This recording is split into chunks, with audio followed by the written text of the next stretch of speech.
বক্সটা খোলার পর বক্সের এই পাশটায় বেশ কিছু টুলস দেওয়া রয়েছে। তার মধ্যে ড্রিল বিটকে কানেক্ট করার জন্য বিভিন্ন ধরনের বা বিভিন্ন সাইজের ৪ টা কিন্তু কানেক্টর দেওয়া রয়েছে। এখানটাও ৫ টা টুলস ব্যবহার করা হয়েছে পলিশ এবং কাটিং এর কাজের জন্য।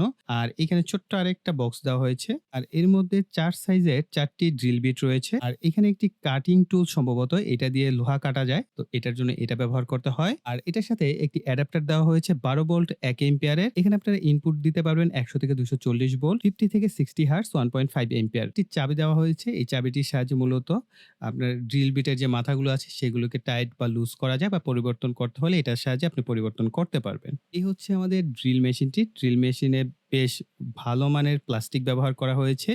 পিভিসি টাইপ প্লাস্টিকই ব্যবহার করা হয়েছে এবং এইখানে দেখতে পাচ্ছি এটাকে প্রেস পুলের একটা বাটন দেওয়া হয়েছে। অর্থাৎ আপনি এটাকে লক করতে পারবেন এবং এটাকে ছেড়ে দিলে আনলক হয়ে যাবে। আর এইখানটায় আপনি দেখতে পাচ্ছেন আমাদের যে মাথাটা আছে অর্থাৎ ড্রিল চাক বলে থাকি সেই ড্রিল চাকটা। এটার মধ্যেও একটা আমাদের ড্রিল বিট সেট করার জন্য ছোট সাইজের একটি কানেক্টর দেওয়া আছে। এটার মধ্যে আমরা সেট করব।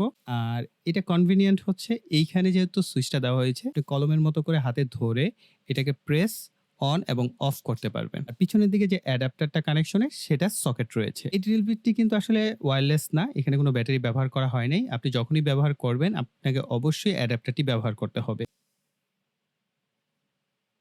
হুইল চাকের মধ্যে যে হোলটা আছে এই হোল বরাবর এই যে একটা প্রেস বাটনের মতো দেওয়া হয়েছে এটাকে প্রেস করবেন। করার পর আপনি এটাকে ঘুরিয়ে সুন্দর মতো করে খুলতে পারবেন এবং অ্যাডজাস্টমেন্ট করতে পারবেন। এটা হচ্ছে একটা কাঠের টুকরা, কিন্তু পাতলা সাইজের কাঠের টুকরা। তো কাঠের টুকরা কিন্তু মোটামুটি বেশ ভালোই শক্ত হয়ে থাকে। কাঠের বোর্ডটা দেখি ছিদ্র করতে পারে কিনা।